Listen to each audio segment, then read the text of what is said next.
Welcome to the Athlete Insights Podcast, hosted by Yash Pad Day, a podcast focused on letting athletes tell their journeys in their sport. This podcast is presented by Boxed Water. Boxed water is better. Welcome into another episode of the Athlete Insights Podcast. Today I've got Jacob White. He's a defensive graduate assistant with Ball State's football team. Coaches or helps assist with defensive line and linebackers out there. So Jacob, thanks for taking the time, man. I know it's a late one there in Muncie. It's 8 o'clock, a little past 8, but thank you for taking the time, man, and coming on, man. It's good to see you again. Good to interact with you again. I missed seeing some of the Ball State guys that I was being around last couple of years. So it's good to see you again. Thanks for having me on. It's awesome to see you and reconnect with you, and appreciate you want me on your show, man. Yeah, no worries, man. No worries. So we'll get right down to it. So as I start my episodes normally, just want to start off at the beginning, and can you talk me through kind of your earliest memory with football, kind of what your process was, what you remember as like the earliest memory that you had with football? Yeah, I started playing football when I was in third grade. So I think that's not really a thing anymore. But I started really young and I hated it at first. I was a little on the chubby side, played offensive line. So there was some running involved, and, naturally when you're a little on the heavier side, you don't like running. So I didn't really like it as much. And then as the season went on and the years went by and third, fourth, fifth grade, came, I learned to love it. So really, I guess answering your question, my first memory is playing offensive line. That's like my first big memory. And everyone says, you want to play the skill positions and things like that. Mm-hmm. But really I learned how to use my hands and play, with good pad level and all that, playing offensive line. So I think it kind of set me up for, later in my football career. So that's kind of my first memory, is putting my hand in the dirt, playing right guard, and being a young little tyke out there running around. Well, I mean, when I was at Ball State, obviously, when we were there and you were a player, I was with the team, O-line, D-line, that was kind of my main responsibility with filming and stuff. And, through the years and through my coaching experience here, I've realized like it really starts with that O-line and the D-line. I mean, you look at, teams like Georgia, Alabama, teams like that, they really invest into their offensive and defensive line. And that's really what has assisted them in, being so successful in that manner. So yeah, it's great to see you another guy who really loves the line play and offensive defensive line. So it's great in that sense. But what kind of drew you? You talked about your earliest memory there, Jacob, but what kind of drew you to football versus, say, basketball, soccer, whatever it may be? What kind of drew you to football over those sports? I did play all the other sports for sure. I played football, basketball, baseball. I played soccer before I played football, so played everything. But the thing that stuck out with me in football was just the physicality of it. I just liked contact. I seeked out contact as a young kid. Mm-hmm. And, football is obviously the sport where that applies most. So to me, it was for sure the physicality, the aggressiveness, and then, the effort part of the game too. If you play with high effort, you can – most times you can be good at the game of football. Obviously you got to have some physical attributes and stuff like that. But if you play with high effort, and you play with passion, usually good things happen when you play the game of football. So that's kind of what stuck out to me, was that physicality and the heart and the team aspect of it, mm-hmm. and how it applies to life as well, because the game of life is a team game. And so is the game of football. So I saw those things apply, and that's why I kind of loved it. For sure. And what's like in your youth, we'll get to your high school here in a second, high school football and moving on. But what is one kind of core memory that you've had from youth football, or that you take away from youth football? Yeah, I think it's just the ability to, and the want to just do whatever is needed by your team to win. I think too many kids nowadays they want to throw the touchdown pass. They want to catch the touchdown pass. Mhm. Well, are you better playing defensive end or tight end or blocking on a play like that where there's a long pass? Like, does that fit better for your team to be successful and win games on the field? Yeah. So, I feel like today that's not really emphasized Mhm. as much. And, that's something and that's really unique in the game of football is, at certain positions, you only get noticed if you mess up, like offensive line, for example. And, there's 11 pieces out there that all need to be, moving in motion and accomplishing their individual missions in order to achieve the overall goal Mhm. of, putting up points or stopping offenses. So, For sure.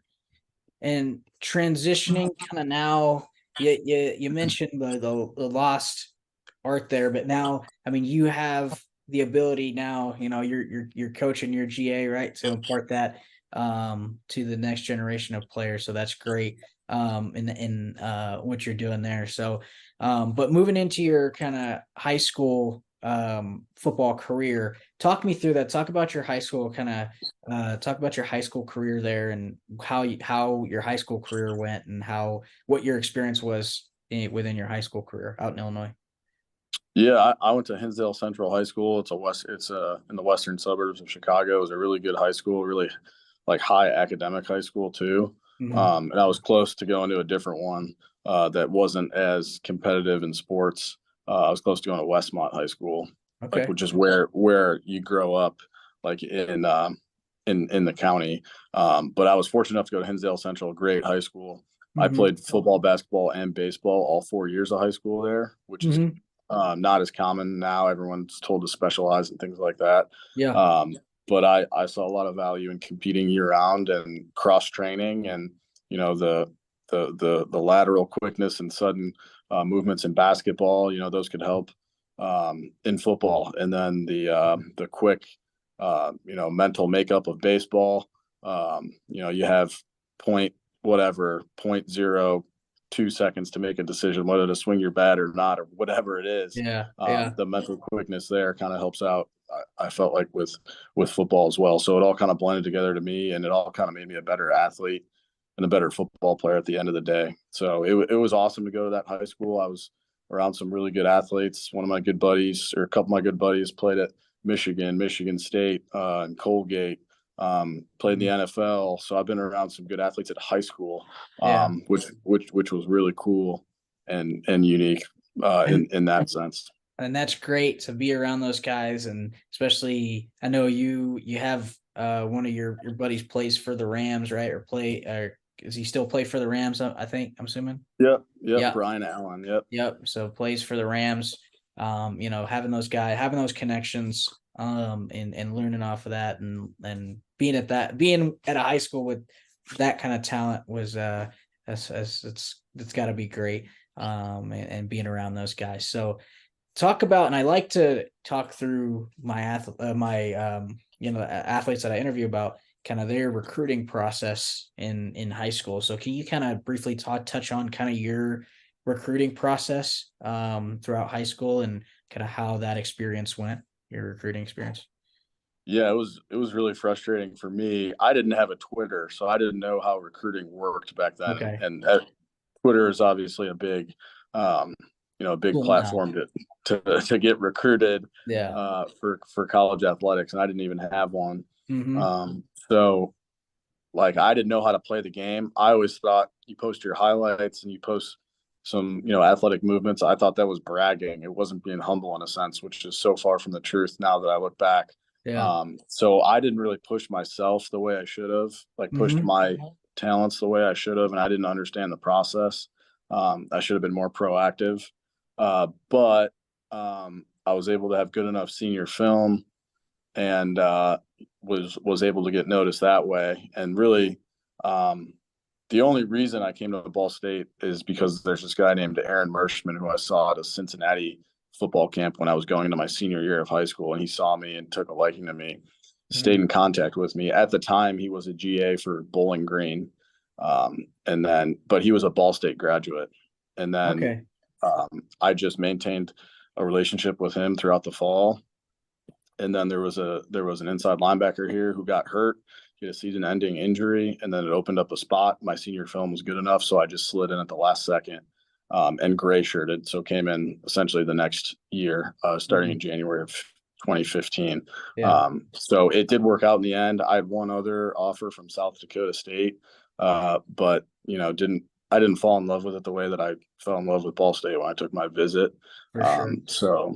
So that was kind of like my recruiting, and it for sure was frustrating, especially being around, my buddies growing up who have all these Big Ten offers and SEC offers, and you're happy for them, but as a competitor, Yeah. obviously you want opportunities too, and I felt like those didn't come until the end. Now it worked out, but Okay. all you need is one good school, so Yeah. it worked out. Yeah. All you need is one coach, one school to really believe in you to get to where you want to be. So I definitely No agree doubt. with that. So and I've asked every athlete I've interviewed this too, is like that transition from high school to college ball. What do you think is like the biggest change between, like, what do you think the biggest difference is between high school and college ball? And I've gotten various answers, like speed is the most popular one, speed of the game, film, other answers, but I want to hear kind of what your thoughts are on that, and kind of what you would see as the difference between high school ball and transitioning to college ball. I'd say you're for sure spot on with the speed part, the speed of the game, and then the preparation and amount of time that goes into Okay. just playing 12 games a year. So Yeah. there's so much film work. There's so much time in the weight room. There's so much time in the treatment room and the training room that is necessary to play college football. So all the behind the scenes stuff is a lot of time. So that's probably the biggest thing. You're not going to class in high school like it's not like going to class in high school for 5-6 hours, then you go practice for 2 hours, then you're done, you do some homework, go to bed, right? Yeah. It's you're waking up real early, you're going to practice, you're hitting the film room, you're doing homework, you're coming back to recover and watch more film, and it just never ends. Now, thankfully, I loved everything that went along with it. I love the weight room, training room, and watching film. So I love that process of it. But really, just the biggest thing is just the time commitment, I would say. Yeah, for sure. For sure. Time is a big aspect in that. And so talk about kind of what's something that stood out to you. Just briefly touch on your Ball State career, kind of talk about your time at Ball State. I mean, you have so many awards and honors. I mean, your 2019 Mid-American Conference first team, all MAC first team. I mean, 2019 Ball State Defensive Player of the Year. Again, you won the 2019 Dave McClain Leadership Award at Ball State. So again, you have a lot of awards and honors to your name. So talk about kind of your experience and your time at Ball State, kind of something that stood out to you while you were a player at Ball State. Yeah, I would just say the people here stood out to me the most. I just think all that stuff you just named off is cool, but it's just a byproduct of just being around really, really good people. Yeah. And trusting those people. And I've had great coaches here when I played. Yeah. And they put me in really good positions to be successful on the field. And I think I did a good job of just meeting them halfway with, my preparation, and whether it be physically or mentally or whatever the case is. Gotcha. So really just other people helped me out a lot. And, I think winning is a drug to me. Yeah. I love winning, and, I wish I'd done it more here, but when we did win, it's the best feeling ever. So really just chasing that winning feeling, and all that stuff is just a byproduct of just trying to win. Yeah, no, for sure. Any game that stands out to you as a player, like above the others while you were at Ball State? Yeah. We're playing Northern Illinois on Tuesday, and probably going up there in 2019 and getting the bronze stock was awesome, just because I'm from the area too. That was a really, really, and we came back, we were down like 17-3 or something, and came back. So that was awesome to be able to do that in front of friends and family. And so Yeah. that was kind of one that's kind of sticks out, especially because it's on my mind right now as we play them for our next game. Yeah, for sure. Especially going back home and beating the team close in the area. That hits home, and it's definitely got to be a great feeling as well. And so we want to kind of talk to you about your transition now into the coaching side of things. You graduated Ball State, you go to Butler, right? To coach at Butler. Talk about your experience and talk about your transition from playing at Ball State to coaching at Butler, your first coaching stop there. Yeah, it was hold on, I'm going to find a charger here. Sorry about that. You're good. Yeah, it was for sure a culture shock being a coach, not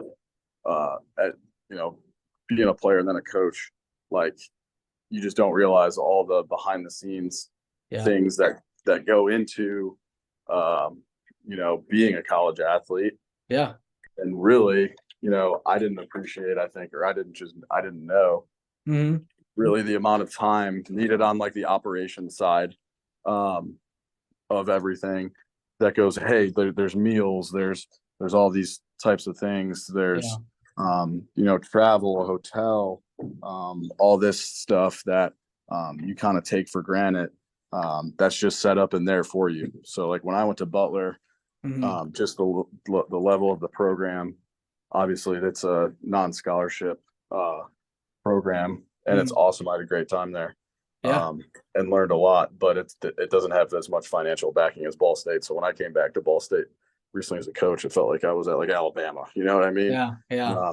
Just with all the funding and things like that. And so it's for sure different that way. But I really learned how to become a good coach, at Butler, just because being at that level, you have to think outside the box. And I was able to do that and be around some really good coaches there as well.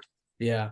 No, and like, that's true what you mentioned, like people looking in on the outside or from transitioning from playing to coaching is different with all the different aspects that you have to do. Watching film too is like you watch film as a player differently than you do as a coach, right? So different aspects that you pay attention to film and stuff there too. So definitely a lot of differences there. Did you know when you were a player, Jacob, that you wanted to coach after your playing career was over?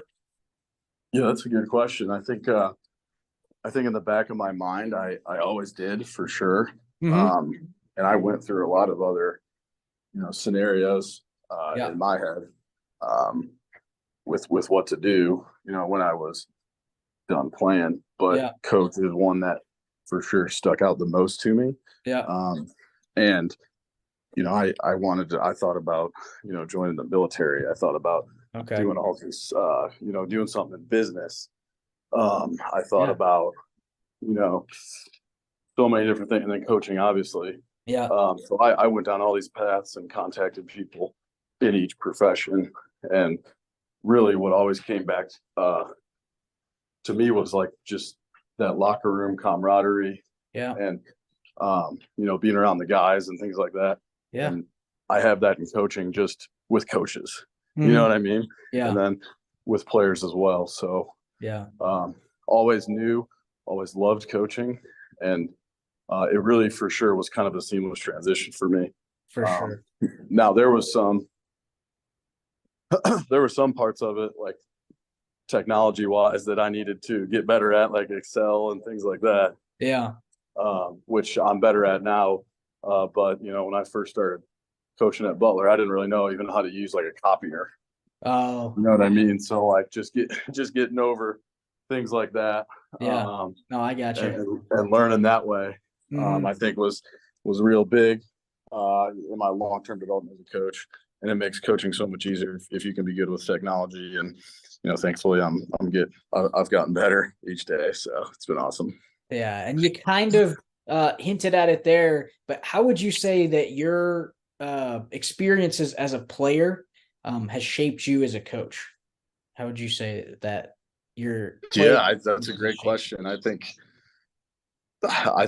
every experience I've had as a player shaped me as a coach, to be completely honest with you.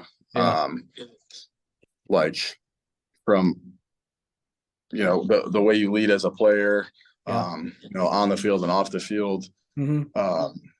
If you're a good leader as a football player, more often than not, you're going to become a good leader as a coach. Yeah. So everything, that I went through as a player in like leadership development, Mm-hmm. I think translates to being a good coach. For example, like you have to get to know your players. Your players don't care. And this is if you're playing, and you could fill in the blank with teammates Yeah. or your players as a coach. If you're working with anybody and, they don't know that you care, they're not going to care what you have to say. So like, to me, it was very eye-opening as a player to have to relate with everybody before they even buy into what I'm saying. Yeah. So like, I think there's a saying, no one cares how much you know until like they know how much you care. Yeah. Yeah. So that, so that was one thing that, kind of stood out to me as a player, and that I've kind of transitioned to my coaching career. Sounds good. Yeah, no, definitely. Like you really like, I see that even at the high school level, Jacob, like when you show care and you show your players and you take a genuine interest, it comes back twofold in terms of how hard they play for you, how hard they play as a team.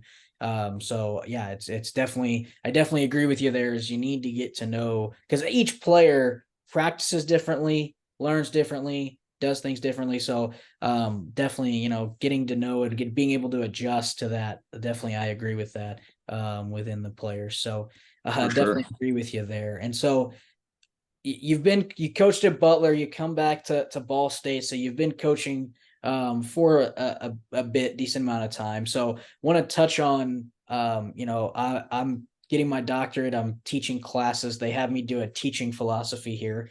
So I want to touch on kind of, what would you say your coaching philosophy is, or what would be your coaching philosophy now that you've had experience coaching at Butler, now as a defensive GA at Ball State? Yeah, that's a great question. My coaching philosophy is the film room. First of all, like nothing matters, like how we just said. Yeah. Nothing matters if like the kids don't think that I care about them as humans. That's the first priority for sure, is, hey, I care about you as a human being, as a person. Yeah. I was in your shoes. I know what it feels like to be, coached up. I know what it feels like to go to class and have to go to practice and then come back for treatment, all that stuff. Like, I understand. I was in your shoes. So I speak from some empathy, I guess you could say. Yeah. And the fact that I experienced that. So I experienced what you're going through, and I care about you as a human. Those are like the two base levels of like my philosophy as a coach. And then, building off of that, now you can build off of that because, the kids know how much you care and they'll listen to what you have to say. Really, for me, like if I'm running a room, the film room, to me, when we're meeting, that is a classroom, right? Yeah. So, I'm not going to get, my underwear in a bundle or anything and yell and scream in the film room. Yeah. That's a learning environment. So I want an environment where kids won't be afraid to ask any question, even if they think it's stupid. There's no such thing as really stupid questions. Now, if I've answered that question 4 times in a row and you ask it again, sure, that might be a silly question, right? But I want them to be open and receptive to what I'm saying, and I'm going to be open and receptive to what they're saying. Now, when we step on the field in between the white lines, I will be intense. And the one thing that is a non-negotiable is effort. So like, if you mess up something on the field, I'm going to get you off and coach you up and get you back out there. Right. But if you mess up and don't run to the ball, now we have a big problem. Yeah. Right. Yeah. I'm cool with you making mistakes as long as you make them 100 miles an hour. So the only thing that really gets me fired up is effort. Everything else, hey, let's talk about it. What happened? What'd you see? I'm going to tell you what I saw. Let's get you coached up. Let's get you back on the field, right? Effort's the biggest eraser. And if you're not playing with high effort, doesn't matter how athletic you are, whatever, You got to control the controllables, and Exactly. effort and attitude are two things you can control. Exactly. So I definitely agree with that. And I really like and this is something I've gravitated towards now. I've really enjoyed is watching film, breaking film down. I really like, how you said that you'll enjoy the process of like breaking down film, watching film, enjoy that entire process. So that's great. I really like that commonality there. So, but before we kind of end the episode here, I want to ask you a couple of just fun. I do a lot of fun rapid fire towards the end. So ask you a couple Yeah, fun little rapid fire questions. You good with that? let's do it. Cool. Let's go. So, first one is what's your favorite stadium to play in or coach in that Ooh. you've been or coached in? Besides Schumann Stadium, Besides I would Schumann? say Yeah, besides Schumann, which one has been your favorite?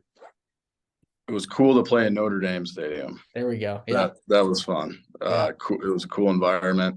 Gave Mm-hmm. you chills. It was that was a lot of fun. Yeah. Favorite football related movie? Ooh, longest yard. Longest Yard. Okay. Favorite pregame meal or food that you eat? Ooh, pasta, chicken, and Chicken. vegetables. Okay. What's your go-to music playlist? What's on your go-to playlist for music when you listen to music before games? Country music. Country music. Okay. And then what's the best piece of advice that you've received throughout your career? It could be playing career or now as you transition into coaching, could be a piece of coaching advice that you might have received, but best piece of advice overall in your career that you've gotten. Coaches are players that ran out of eligibility. Yeah. That's probably the biggest thing that I've taken. For sure. For sure. No, I agree with that. And I've heard that quite a bit at the college level as well. So no, that's great. Mm-hmm. So I just talked to you about your best piece of advice that you've received. But the biggest reason behind starting this podcast and getting with this podcast is helping the high school kids that I coach, giving them some inspiration, getting them some advice from guys that have been there and have been in their shoes. So I want to transition into asking you is what advice would you give to young youth athletes playing football, to those guys that do want to play like you did at the Division I level, and play Division I football and go to play college football at the level that you did. So what's one piece of advice you would give them to youth athletes, high school athletes, whatever it may be, to get to your level? If you help your team win in whatever role that is, Mm-hmm. then at the end of the day, you will be successful. Yeah. So don't be a finger pointer, be a thumb pointer, and understand that you got to do your job, whatever that job is, and that fits to the goals of the team.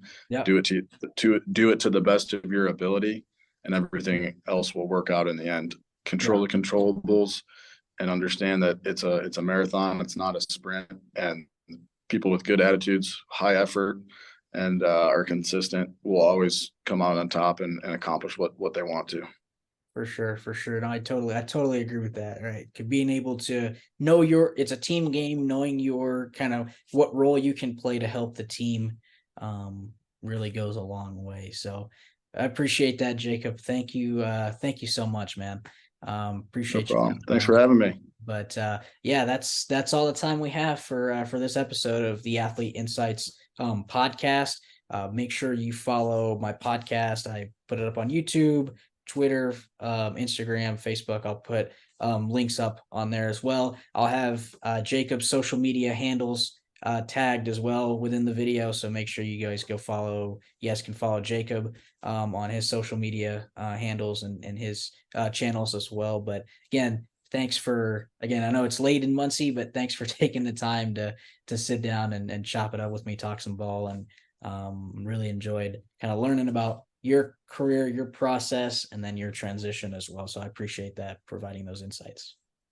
Thanks for everything you do, and thanks for spreading the good knowledge, and appreciate you, brother. Thanks for having me on. No, I appreciate you, but we'll see you next time.